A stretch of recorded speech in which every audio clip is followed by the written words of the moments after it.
Yes, Columbus, an Experience Columbus podcast, keeping you in the know on what's happening in the capital city. Named a top 10 culinary destination in the world and a top 10 best big city in the U.S. by Condé Nast, we invite you to uncover what's new and what's next for our city. Join iHeartMedia's Boxer and Sarah Towns, Experience Columbus's Chief Marketing and Innovation Officer, as they connect with in-the-know guests, providing you with endless ideas for exploring Columbus. By the end of each episode, you'll be asking yourself, can all of this really exist in one city? Yes, Columbus. Hello and welcome back to Yes, Columbus, an Experience Columbus podcast. I am one of the co-hosts, Boxer, along with Miss Sarah. Welcome back. Thank you, Boxer. Good to see you. Good to see you. So we are excited to be recording our latest season inside the Columbus Welcome Center here in the Short North Arts District. Each episode, we shine a spotlight on the people, places, and moments shaping the future of our city. Today's episode continues our A Celebration of Us series, highlighting milestone moments happening this year in Columbus. Yeah, this year marks 10 years since Caamp released its self-titled album. Now, later this month, the Columbus Band is coming home. They're going to return home for a very special arena show at the Schottenstein Center on August 29th. So if you don't have your tickets, get those. We're excited about our guest today. We are. Today we are joined by Evan Westfall, co-founder and multi-instrumentalist of Caamp. From his days at Upper Arlington High School to stages around the world, Evan has remained deeply connected to Columbus and Ohio. Evan, welcome to the Yes Columbus podcast. Thanks, guys. Thanks for having me. It's good to have you here. Evan, so you and Taylor grew up in UA. You began making music long before Caamp. I'm looking forward to hearing this story. But if you don't mind, take us back to your days at UA. And I guess what first connected you as friends and musicians, and I guess some of those early jam sessions. Yeah. Taylor, he was a cool kid, I could see that. Yeah. Still is. Yeah. And we had a class together sophomore year of high school, and we had known each other before that, like in middle school. We were on a lacrosse team together and football team and stuff like that. But there was a sophomore year of high school, and we had a class together. And there was, for whatever reason, we were watching Remember the Titans. Yeah. Great movie. Yeah. And it was like an American Studies class. I don't know why we were watching the movie, but we were sitting next to each other, and we started, each song would come on, a new song would come on, and we both like kind of, oh, this song's great. We bonded over the soundtrack of that movie. And I just started playing guitar. Like I'd get home from school and just pick up a guitar, and I'd play till dinner, and I'd heard that Tay could sing. I forget how I'd heard that, but there was a recording going around of him singing. I think it was the Death Cab for Cutie, I'll Follow You Into the Dark. There's some recording of him singing this song. And so I knew he could sing, and I just really wanted to try making music with him. And so we started getting together. We had made plans to get together after school one day. It must have been, and from that class. And we started, he would come over, and we just kind of play covers and started writing for our first songs together and stuff. So you just picked up a guitar. Were you in band, or did you had any prior musical training? It was just the guitar, and he's a singer, and you come together? Kinda, yeah. Yeah. I remember when I was in elementary school, the School of Rock came out. Oh yeah.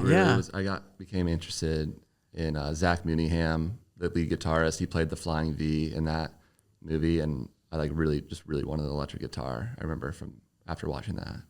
And I would have dreams of being in that classroom with those kids. And oh my gosh, that's so fun! Yeah. That's awesome. And that's what sparked my interest in guitar. So yeah, I just kind of ended up getting one, and that's all. I was playing by myself for the first few years, just after school, and I was really looking for someone to play with. So, and someone who could sing, because I didn't want to sing. Yeah. Oh my gosh, well that's awesome. So after more than a decade of making music together, how has your friendship shaped the way you and Taylor communicate, create, and navigate change? It's honestly not much has changed really. We're just a little older. And I have a family now, so it's just, we're not seeing each other when we're home, even though we're pretty close, but we just don't see each other as much when we're at home, unfortunately, and it's just part of growing up. But other than that, it's we when we do see each other, it's the Just same. like old times. Oh yeah. Just awesome. just that shared experience and everything we've been through. It's just it's really is a beautiful thing when I think about it. Mm-hmm. Very lucky to Yeah, have that very, kind of friend very, and yeah. somebody that you love making music with and started very organically. That's pretty awesome. Well, especially because being in music radio, you read and hear and maybe have witnessed so many horror stories of either bands just they hate, well, not even there, even in broadcasting, there could be shows where, on the air, they sound great together, but off the air, they can't stand each other. And we know that with the history of music, obviously. Yeah, as well. I understand why, Yeah.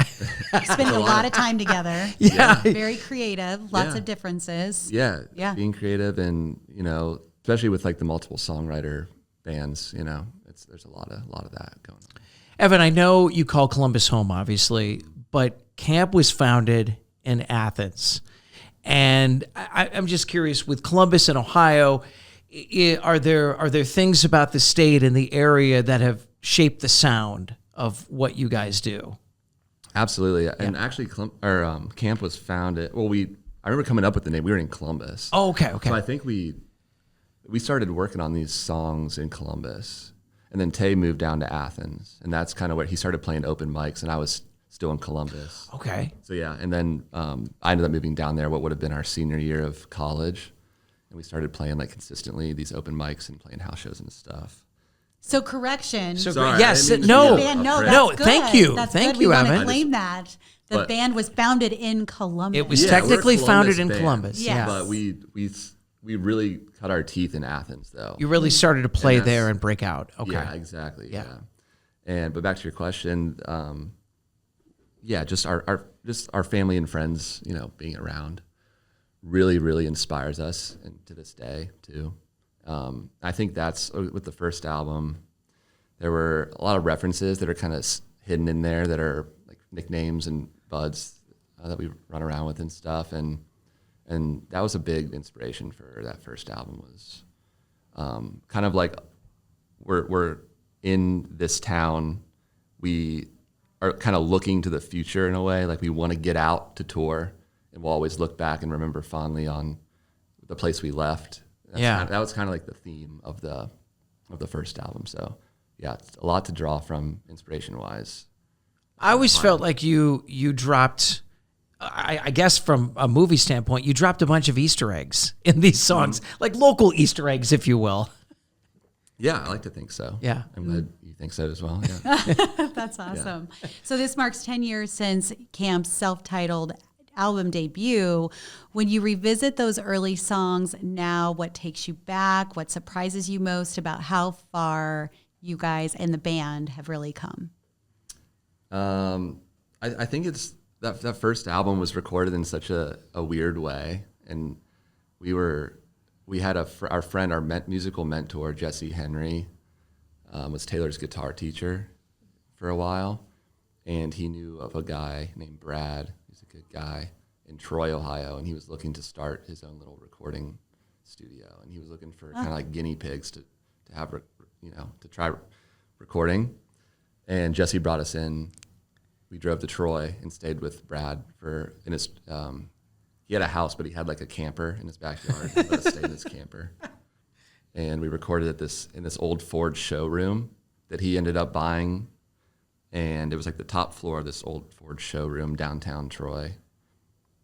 And at the time, we thought we were maybe just going to have a great batch of demos. We got done with this when we got done recording. Like at least we'll have a really good, solid batch of demos to take somewhere else to record.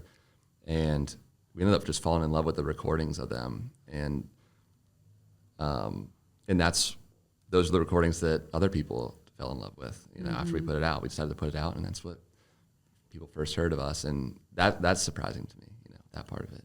Evan, I've had artists tell me some are very particular about where they record music.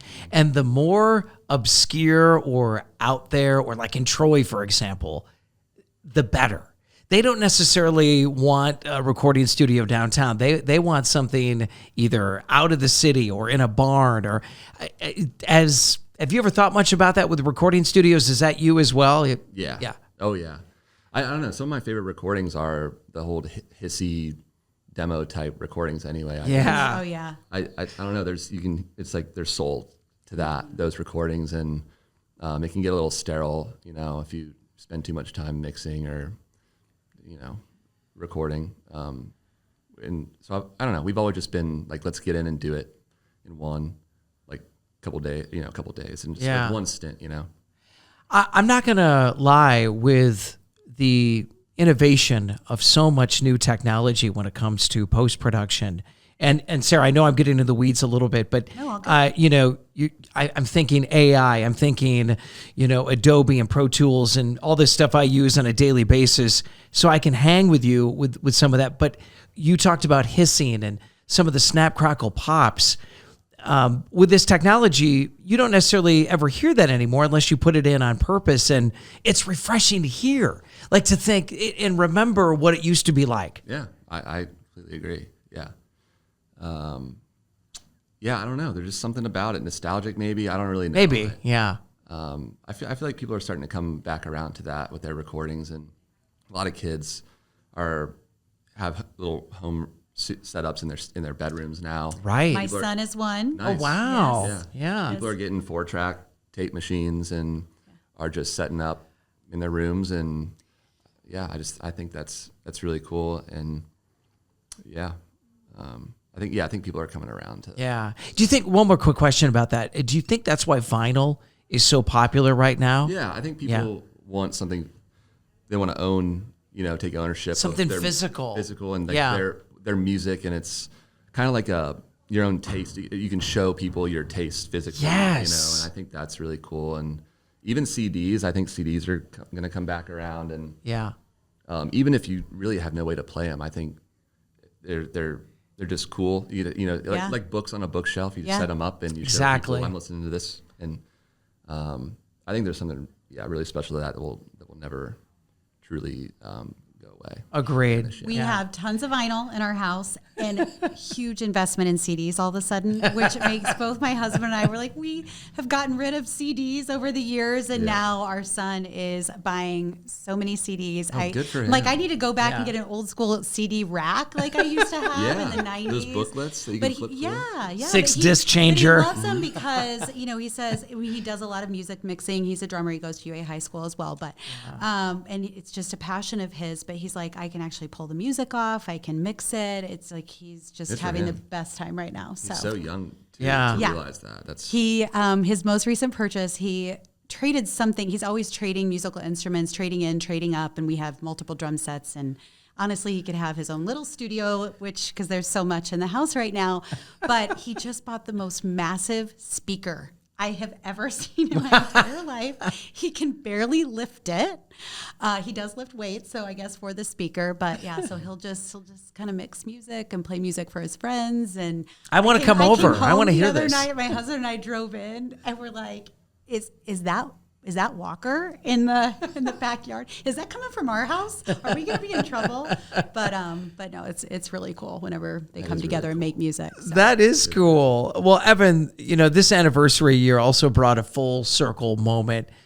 Camp's first Tiny Desk performance, a decade after you submitted All the Debts I Owe to the Tiny Desk contest. I guess, what did stepping behind that desk mean to you? At the time, I was just really nervous and couldn't process it really. But looking back on, it was just a dream come true. Really, that was kind of the first thing we sought out, as a band, as when we were a duo. We have to get to Tiny Desk. That was kind of like top on the list. It was be able to sell out Newport Music Hall someday. Yeah, Tiny Desk. It was the top thing on our bucket list, and so just really proud, really. And what an iconic venue, by the way. Oh yeah, check on that. That's so great for any musician. Yeah. So you're known as a multi-instrumentalist, moving between banjo, guitar, percussion, and harmonies. How has your role evolved as Camp's sound has grown from its stripped back early days into the full 5-piece band it is today? Yeah, it's a little bit more stripped back. I'm not playing drums on the records anymore. We have somebody, our friend Nick, who's playing drums on this last record, and yeah, it's been nice to be sort of freed up and just focus on really hone in parts on stringed instruments. Because that's my favorite. Melody is like my favorite thing, So it's freed me up to be able to just really hone in on that sort of thing. And up on stage playing, it's fun to. We have a couple other musicians, like auxiliary players, up there with us now, and I can, kind of just take a step back, take a breather, and kind of look out, and can kind of drop out. I don't have to constantly be like, on playing something all the time, and head down and just trying to not mess up. So it's changed for the better, I think. But, yeah. It's fun, more enjoyable. Hey, but when you are performing, Evan, just out of curiosity, just because we've gone to just tons of concerts. When you're on the air and you make a mistake, most of the time it's obvious. But when you're on stage and you're playing music, do most people probably not even realize that you made a mistake when you're playing? Yeah. I used to get really in my head about it. I wanted to be perfect, up there, and especially when we were trying to win people over. And sure, there was just I felt a lot of pressure I have to be perfect, and I have to, we have to win this crowd over, and everyone has to like us. And so yeah, I wouldn't say struggle with that, but that was definitely played into how I got ready for shows and stuff every night. But nowadays it's we all laugh, because I don't think anyone really knows in the crowd, and you can walk on the stage and wave, and people are excited to see us, just to see us in general. Yeah. And, like we did the hard work of like winning people over, and now people are it seem excited to see us, which is really cool. And you feel like you've already you definitely want to prove, you want to play a great show for them. But there's not as much of that, like, I have to be perfect feeling anymore, Yeah. which is great. And if one of us messes up, we all know. We all kind of look at each other, but we laugh. And sometimes we like to mess up on purpose even. It can be kind of fun for us. What you just talked about, where you can go on stage and wave, or throw out a guitar pick, or look directly at someone, or kneel down and have them sing that song with you. You do things that people will never forget, and you have that ability, I guess is what I'm trying to say, is making people feel very special. Oh, that's very sweet. Yeah. That's very sweet of you to say. Because I've seen it. It's reality. You have that power. Oh, thanks. That's nice of you to say. And Taylor does a really great job in the mic, and everyone's all eyes on Taylor. So he has a really big job, and he feels some pressure to put on good shows, and so all credit to him, because I get to kind of be in the background a little bit. I get a little, which is nice for me. That's right where I not as much pressure. Yeah. So I kind of have it a little bit more cushy, a little cushier than he does, but thank you for saying that. No. It's important you know that. The new album, Copper Changes Color, is rooted in growth, change, and the bonds that endure. 10 years in, what has changed most about the way Caamp creates, and maybe things that still feel the same? I just think, like I said earlier, we don't see each other as often, and back in the early days, we were getting together almost every day, and we would set up and we would practice right across from each other. We'd run through all of our songs, and we'd try to write new songs, and it was like a daily exercise, and we just don't do that. We just don't get to do that anymore. Yeah. So, so songs come from all over the place now, and sometimes they're written right in the studio, and sometimes Tay will have 5 songs that he wants to show us. He can't wait to show us, and it's all over the place, really. Yeah. Do you have a strange place where you get ideas for songs? Like some people will say they get their best ideas in the shower, or I think just traveling. Okay. A lot, Yeah. know? And especially when you don't have access to an instrument for a couple of days, you can become creative in other ways, Yeah. Write stuff down or take pictures, take video, just other things to keep you creative. And then you get home and pick up a guitar, and that seems like I think same with the other guys too. I think they would say something similar, like they are inspired by travel and not having access to an instrument. I think Taylor purposefully takes breaks. I think I've heard him say from even when he's at home and he has his guitars there, he won't touch a guitar for 5 days or something, and just take a breather from it. And then when he gets back in, he's really excited. The music just sort of flows. Yeah. That's really cool. Yeah. And you guys write all your own music? Mm-hmm. And do you do any collabs with anybody? Not really. Yeah, we haven't. That's pretty cool. Yeah, we haven't yet. But that's becoming a thing. I see people doing that all the time. Yeah. Well, you have a lot of amazing material, so keep going. It's awesome. Thanks. So you also just released a solo instrumental album, Is This Our Exit? Which I was like, that's interesting. What did creating without lyrics allow you to express, and has that experience changed anything you've brought back to the band? Sure. I just, like I said earlier, I love melody. That's like my number one.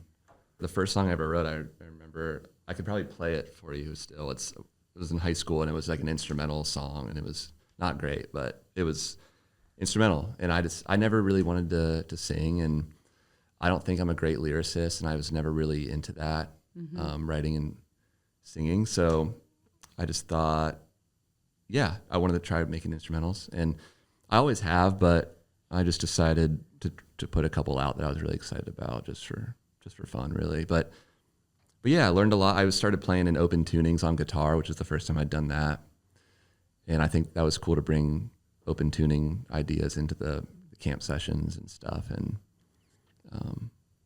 maybe continuing that, for the next record too. And it was just a nice exercise for me to do that. Very cool. Evan, we talked about this in the beginning of the podcast, but August 29th, I would imagine the countdown is officially on, but that's when you'll return to Columbus Caamp for the hometown arena show at the Shot. What can we expect? What can fans expect from this show?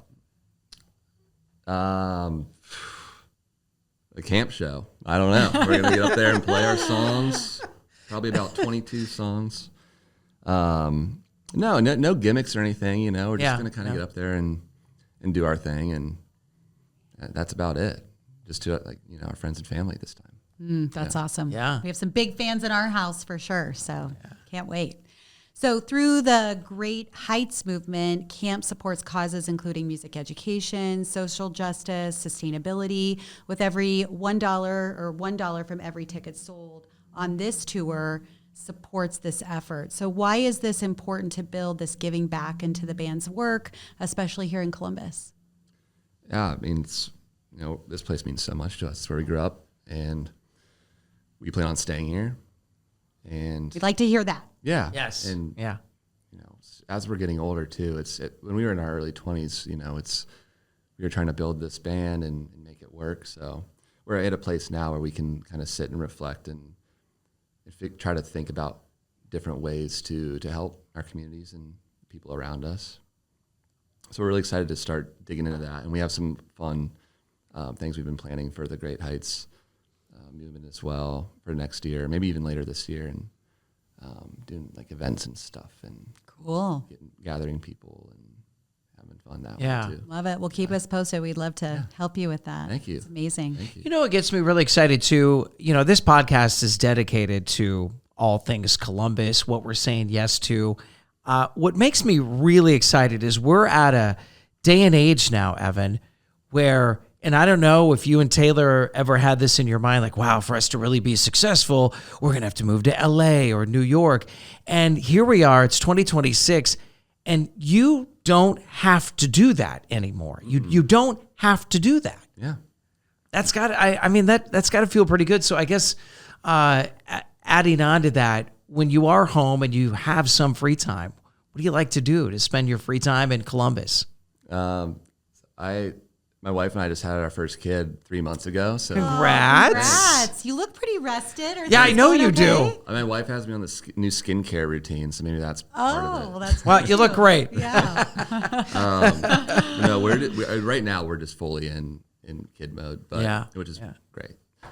But we love sports, so we love going out. I think there's like concerts and sporting events. I think those are like we just love going to all the like Clippers, Crew, Blue Jackets, Ohio State. There's nothing like seeing like the rest of your town in one big open. Isn't that something? Yeah. Yeah, it's crazy, and I don't know. It just makes you feel connected to your community, and making a night out of around a sporting event is like one of our favorite things to do. It's so awesome that all of our, well, not all, if you're counting OSU, but so many of our sports venues are so close together and accessible. And we love it whenever we've got multiple games going on and just the vibe downtown. And then this quick connection to OSU and the Arena District. It's I think, pretty special for a city. I've lived in a number of other cities and that accessibility isn't there. So it's pretty cool. Mm-hmm. Yeah. Okay, Evan, it's time for our favorite part of the Yes Columbus podcast called Rapid Fire. We love this. Are you ready? I think so. Okay. So what's the first Columbus venue or stage that made Caamp feel like the real deal? That made Caamp feel like the real deal. Mm-hmm. We played in our high school band. We played at Woodlands Tavern a lot, and like our first few shows were at Woodlands, and that made us feel like a big deal. Oh, yeah. The real deal. That's awesome. But for Caamp, I think it was probably Newport. Our first time. Yeah. in Okay. Newport. Yeah. Evan, what Caamp song feels most like home for you? Maybe all the Debts I Owe or Vagabond. Those were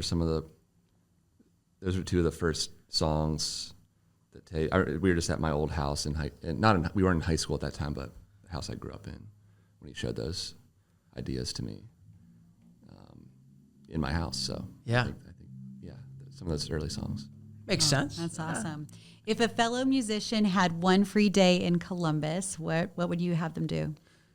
We always direct our friends that are in town that are playing like Kemba or A&R or Basement to North Market. Oh, yeah. Love North Market. Yeah. And everyone seems to love it there. Mm-hmm. Yeah. Best way to get a feel for the diverse food scene that we have here. Absolutely. Yeah. Love it. Yeah. All right, so Evan, before we wrap up, this is the Yes Columbus podcast. So what are you saying yes to in Columbus? My wife. summer. Anything she wants me to do, really. Oh, that's such a good husband. Post baby, 3 months in. That's Never had that great. answer before. That's a I know. good one. Yeah, that's Brownie good. points for you, Evan. And she is Hope in so. Columbus, so Yeah, there yeah. you go. It fits the bill. Oh, that's awesome. Evan, we really appreciate you being here. Caamp is an incredible Columbus story, from friends making music in Upper Arlington to a decade of songs reaching listeners around the world. Congratulations on 10 years. Yeah. And we you, guys. can't wait to welcome the band home later this month. Thank you very much. And again, the Caamp Hometown Show is Saturday, August 29th at The Shot. To learn more about the band and find tickets, just go to Caamp, that's CAAMP, the band, camptheband.com. And for concerts and events happening around the city, just simply go to experiencecolumbus.com/events. Thanks for listening, and we'll see you next time. And Evan, thanks for joining us. We're very proud of you guys. Thanks very much. Yeah, thank you. That's a wrap on this week's episode of Yes Columbus, an Experience Columbus podcast. Tune in next week as we take you on a tour of what's new, what's hot, and what makes Columbus a city on the rise.